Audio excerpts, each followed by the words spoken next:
Hi welcome to my channel. అందరూ ఎలా ఉన్నారు? బాగున్నారా? ఈరోజు పప్పు తోటకూర టమాటా కర్రీ వండుతున్నానండి. పావు కేజీ పప్పు తీసుకున్నాను, క్లీన్ చేసుకొని కుక్కర్లో పెట్టుకున్నాను. అలాగే తోటకూర కూడా కట్ చేసుకొని క్లీన్ చేసేసుకొని పప్పులో వేసేసుకున్నానండి. అలాగే టమాటాలు కూడా 4 కట్ చేసేసుకొని వేసుకున్నాను.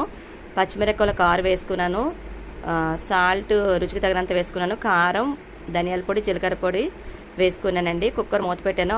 6 విజిల్స్ వరకు ఉడకనివ్వాలండి. బాగా పప్పు ఉడికిన తర్వాత మూత తీసేసిన తర్వాత పప్పు అనేది ఫుల్గా స్మాష్ చేయాలండి. ఆ తర్వాత చింతపండు రసం వేసుకోవాలి. నేనైతే చిన్న సైజు టమాటా అంతా చింతపండు రసం తీసుకొని పప్పులో వేసుకున్నాను. పప్పు అనేది బాగా ఉడికితేనే దగ్గరికి అయితే బాగా టేస్ట్ ఉంటుందండి. పులుపు అంతా బాగా పడుతుంది.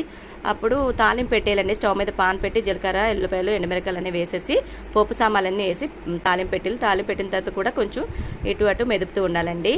ఈ వీడియో నచ్చితే ఫ్రెండ్స్ లైక్, షేర్, సబ్స్క్రైబ్ చేయండి. Thank you.